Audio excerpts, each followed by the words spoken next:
주님의 성탄의 기쁨, 이 자리에 계신 것만으로도 충분히 우리에게 전해짐을 저는 믿습니다. 성탄의 예배의 이 자리에 계신 여러분들로 인하여 우리 주님은 이미 기쁨과 영광을 우리 모두에게 내려주셨다고 저는 믿습니다. 이것이 진짜 복입니다. 세상에서 크리스마스를 맞는 것이 아니라 이 성전에서 크리스마스를 맞는 이 자체가 최고의 복 아닐까 생각됩니다. 왜냐고요? 주님은 우리의 목자시거든요. 그분께서 우리를 먹이시고 우리를 입히시고 우리의 갈 길을 인도하시는 최고로 선한 목자이시기 때문이죠. 그래서 이 성탄의 아침에는 그 목자이신, 그 좋으신 선한 목자이신 그분이 우리의 삶을 다스리시도록, 여러분과 저의 마음을 이끌어 주시도록, 저의 영혼의 곤핍함을 채워 주시도록 그분께 여러분을 드릴 수 있게 되기를 바랍니다. 그래야 성탄의 참 의미가 드러나지 않을까 생각이 듭니다. 그렇다면 여러분과 저를 다스리시는 예수 그리스도에게 우리를 드린다는 것, 아니 그분을 맞이하는 이 성탄을 우리가 함께 기뻐한다는 것이 도대체 우리에게 무엇을 요구하고 있는 것일까? 아니 이 성탄의 예배를 드리는 우리에게 필요한 것은 뭘까? 다스리시는 예수라고 우리가 고백하는 여기에 어떤 의미가 담겨져 있을까? 오늘 묵상해 보려고 합니다. 여러분, 원래 다스린다는 말에는요 가장 중요한 기본적인 개념 하나가 있습니다. 그게 뭐냐면 무릎을 꿇는다라는 겁니다. 왜요? 누군가 다스리면 그 다스림 앞에 내가 무릎을 꿇는다, 그게 다스린다는 단어입니다. 그래서 다스린다는 의미에는 언제나 복종한다는 의미가 있죠. 주님이 우리를 다스리시면 우리는 그분에게 복종한다, 이게 다스린다는 의미입니다. 그런데 오늘 성경은 우리에게 다스린다는 말씀을 하시면서 복종한다는 말을 쓰지 않습니다. 다른 단어 하나를 쓰고 있습니다. 그 단어를 보셔야 합니다. 저와 함께 2절 말씀을 읽겠습니다. 시작. 유대인의 왕으로 나신 이가 어디 계시냐? 우리가 동방에서 그의 별을 보고 그에게 경배하러 왔노라 하니. 그랬습니다. 오늘 성경은 다스리시는 예수 그리스도 그분에 대하여 말씀하면서 경배라는 단어를 거기에 연결시켜 놓았습니다. 유대인의 왕으로 오신, 다스리시는 왕으로 오신 그분과 함께 연결된 단어가 뭐냐면 경배라는 단어입니다. 말하자면 다스리시는 그분에게 우리가 드려야 할 것은 경배라는 것입니다. 되셨습니까? 주님께 우리가 드릴 수 있는 것은 경배한다라는 것입니다. 그런데 이 경배는 원래 뜻이 예배한다 입니다. 그래서 이 성탄에 다스리시는 예수라고 고백할 때 우리에게 필요한 것은 바로 지금 여러분과 제가 드리는 예배다, 그겁니다. 그래서 저는 이미 여러분과 제가 성탄의 가장 핵심적인 일을 이 자리에서 하고 계시는 겁니다. 왜냐하면 여러분과 제가 주님께 뭐하고 있으니까요? 예배하고 있기 때문에 그렇죠. 우리를 위해 이 땅에 오신 구원자 되시는 그 예수님께 예배 드리는 것, 그 크리스마스라 그랬잖아요. 그럼 예배가 뭐예요? 예배는요 구원자 되신 예수 그리스도 그분이 우리에게 오신 것을 믿고 고백하면서 그분을 만나는 겁니다. 이 자리에서 그분의 얼굴을 볼 수는 없지만, 그분의 목소리를 들을 수는 없지만, 우리는 그분께서 우리에게 오셨음을 믿고 고백하면서 그분께 예배 드릴 때, 그래서 그분을 만나보는 경험을 하는 것이 이 예배입니다. 근데 여러분 아시는 것처럼 몇 번이고 여러분에게 강조드렸던 것처럼 예배라는 단어는 worship이라는 단어는 원래 뜻이 가치가 있다 그랬죠? 여러분 우리 인생에요 가치 있는 게 뭐냐? 그러면 성경은 말합니다 예배다. 왜요? worship이라는 것은요 worth 가치라는 것의 ship 전체입니다. 가치 있는 모든 것이 결합되면 뭐라 그러냐면 예배라 그럽니다. 여러분 인생이 가치 있게 바뀌려면요 주님께 예배해야 합니다. 예배하면 가치가 생겨납니다. 여러분과 제 인생이 가치 있게 바뀝니다. 한두 달 전에 시카고에서 엄청난 발표 하나를 했습니다. 시카고에는 유명한 대학 하나가 있습니다. 시카고 대학이라고요. University of Chicago. 아주 유명합니다. 뭐 하버드나 그만큼 유명한 학교입니다. 근데 그 학교에서 연구 하나를 발표했습니다. 누가 발표했느냐면 화석 연구가가 발표를 한 겁니다. 화석 말이죠. 옛날에 묻혀있던 것들이 딱 보니까 이게 조개인데 몇 년 전 거라 뭐 이런 거 있잖아요. 그 화석 연구가 발표를 했는데 진화론자들이에요.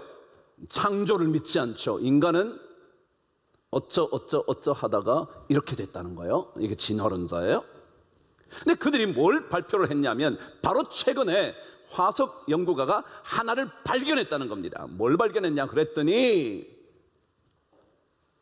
턱뼈가 있는 물고기 화석을 발견했다는 겁니다. 턱뼈가 있는 물고기.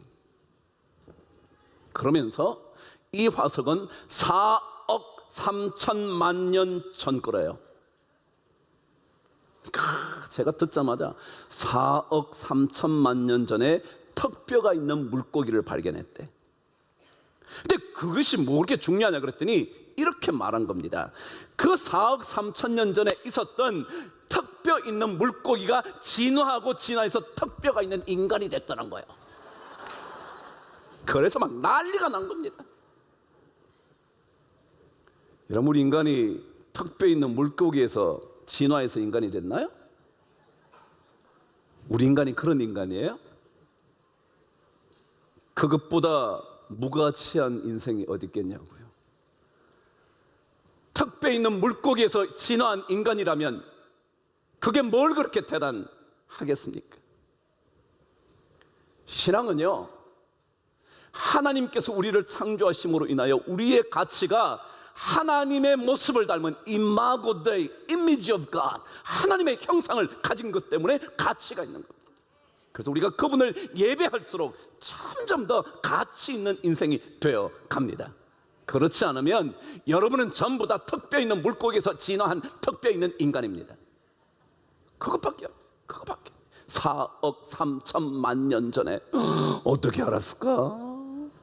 4억 3천만 년 전을 어떻게 알았을까? 저는 과학자들의 과학적인 기술을 무시하지 않아요. 그들의 정말 엄청난 연구의 결과를 저는 존중합니다. 그럼에도 불구하고 턱뼈 있는 물고기가 진화해서 턱뼈 있는 인간이 됐다고요? 그래서 그 인간의 진화 과정을 설명할 수 있게 돼서 너무 놀랍다고요? 아니요. 인간은 그런 가치가 아닌 다른 가치를 가지고 있어요. 우리를 창조하신 하나님을 예배하다가 우리의 삶이 점점 더 가치 있게 바뀌어져 가는 것, 그것 때문에 우리 인생의 의미가 있는 거죠. 제가 한때 철학과 다닐 때 헤르베르트 마르쿠제라는 유명한 철학자의 글들을 읽곤 했습니다. 그분이 이런 얘기를 한번 했습니다. 마르쿠제라는 철학자가요 단어 하나를 만들어냈는데 뭐 만들어냈다기보다 이런 개념 하나를 얘기했습니다. 그게 뭐냐면 불행의 도취라는 것입니다. 불행의 도취. 우리는 어디에 도취해야 되는데요? 뭐 행복이라든가 좋은 것에 도취해야 되는데 불행에 도취한다는 거야. 그게 무슨 얘기냐 그랬더니 이렇게 적었습니다. 세상은 끊임없이 불행을 추구하면서도 행복을 추구한다고 착각하고 있다는 겁니다. 이걸 구하면 행복해질 거라고 생각하고 추구하지만 그거는 불행의 끊임없는 추구인데 이게 행복해질 거라고 자꾸 착각한다는 거예요. 그래서 끊임없이 그것을 추구하다가 마침내 불행에 완전히 잠겨버리는 도취가 이루어진다는 거예요. 그러면서 이렇게 설명을 했습니다. 한번 들어보시죠. 우리 인간의 여러분 가치는요, 이런 데 있지 않아요. 여러분 잘 들으세요. 더 많이 일하면 더 많은 수익이 생겨서 더 나은 인생이 펼쳐질 거라고 생각한다는 거예요. 그렇죠? 더 열심히 일해서 더 돈을 많이 벌면 더 좋은 인생이 주어질 거다. 그래서 더 많이 일하고, 그런데 그것 때문에 생겨난 수고와 피로를 풀기 위해서 있기 위하여 더 많이 소비한다는 거예요. 그렇죠? 돈을 많이 벌어가지고 너무 힘들었으니까 막 또 소비하러 떠나는 거예요. 뭐 옷도 사고 막 여행도 가고 막 한다는 거예요. 말하자면 더 많이 쓰기 위하여, 더 많이 소비하기 위하여 또다시 더 많이 일해야 하는 악순환의 고리를 마르쿠즈는 불행의 도취라고 말했다는 거예요. 우리 인간이 그런 거예요.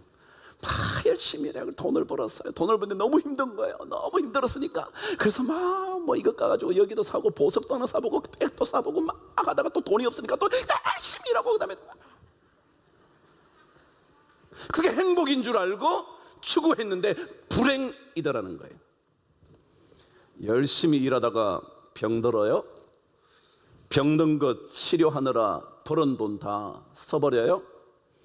좀 낫고 나니까 벌은 돈이 없어서 다시 일하기 시작해요.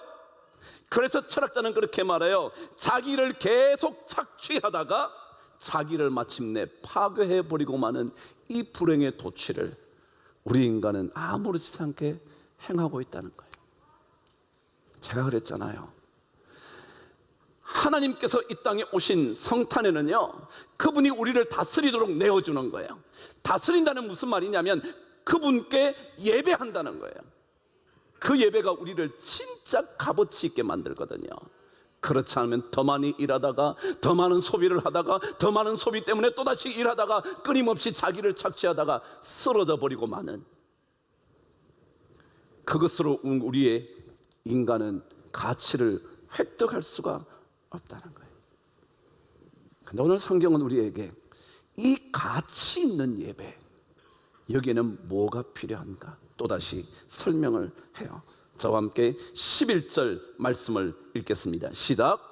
집에 들어가 아기와 그의 어머니 마리아가 함께 있는 것을 보고 엎드려 아기께 경배하고 보배합을 열어 황금과 유향과 모략을 예물로 드리니라. 이런 예배에는요, 뭐가 있는 줄 아세요? 드림이 있어요. 드림이라는 것은 뭐냐면 희생하면서 주는 그 무엇, 그게 드림이에요. 예배에는요, 드림이 필요하다고요. 하나님께 드리는 거예요. 여러분 지금 이 시간을 드리는 거예요. 여러분의 생각을 드리는 거예요. 때때로 여러분이 땀 흘려 벌어 놓으신 것들을 주를 위해서 쓰는 거예요. 어제 우리 당회를 했어요. 우리 장로님과 함께 여러 얘기를 하면서 먼저 제가 그런 얘기를 했죠. 여러분 지난번에 우리 유치부 아이들이 바자를 했던 거 기억나세요?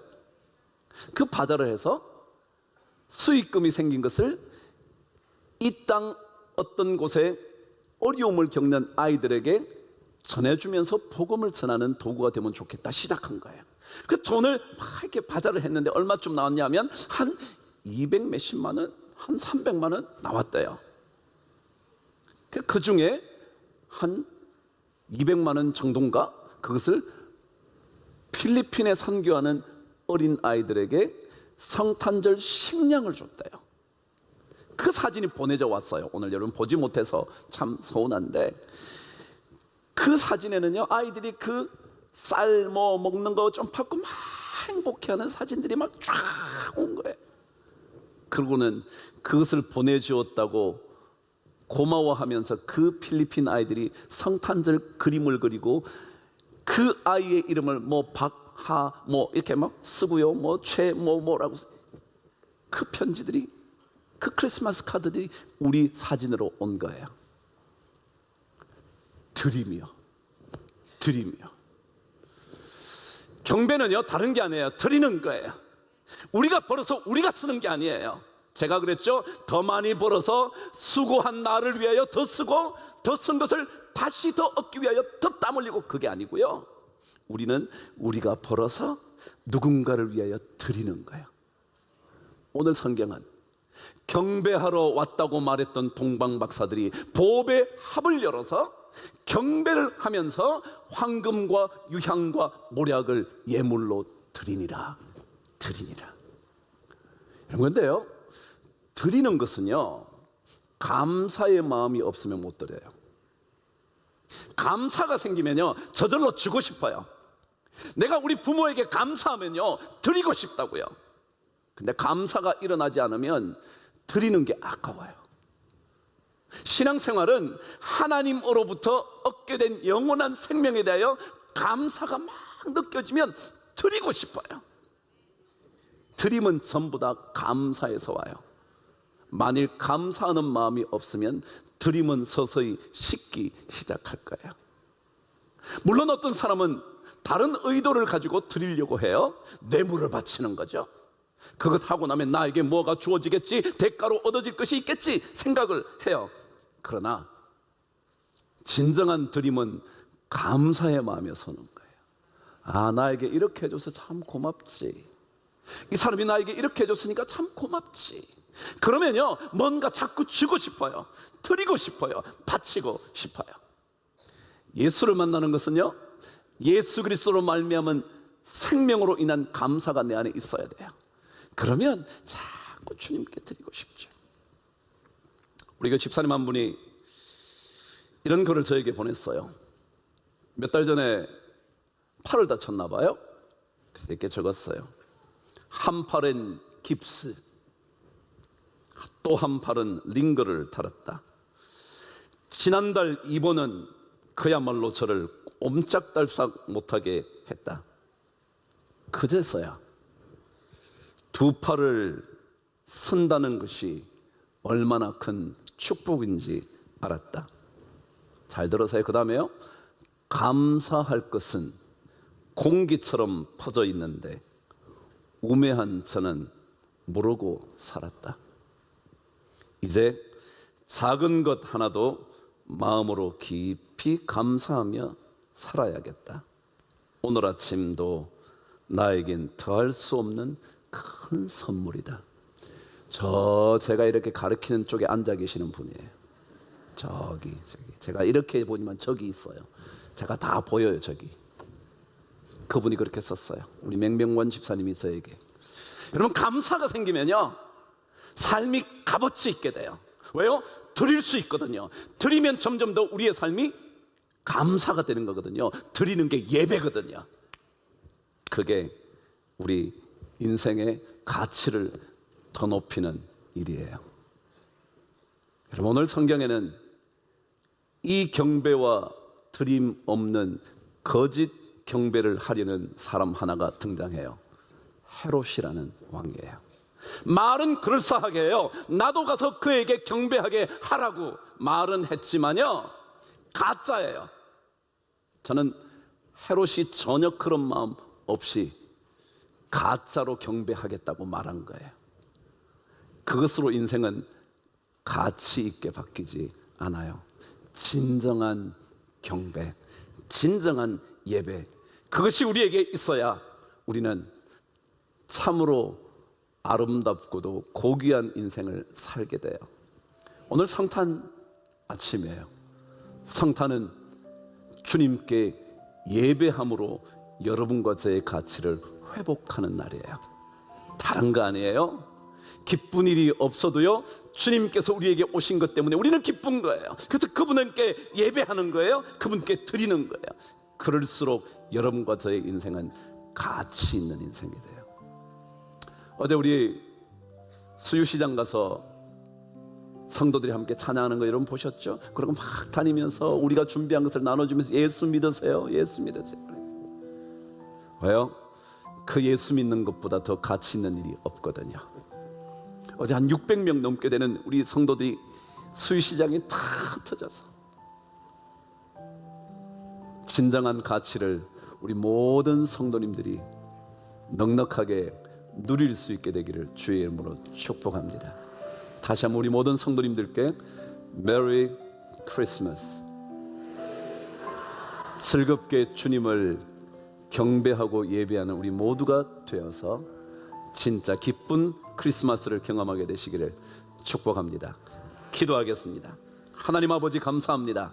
이 성탄의 아침에 주님께 예배할 수 있도록 도와주신 것 감사합니다. 다른 세상으로 향하지 않고 가치 없는 일을 행복이라고 착각하는 세상으로 가지 않고 이 성전에 와 우리의 인생이 진정한 가치가 있도록 인도하여 주신 주님을 다시 한번 찬양합니다.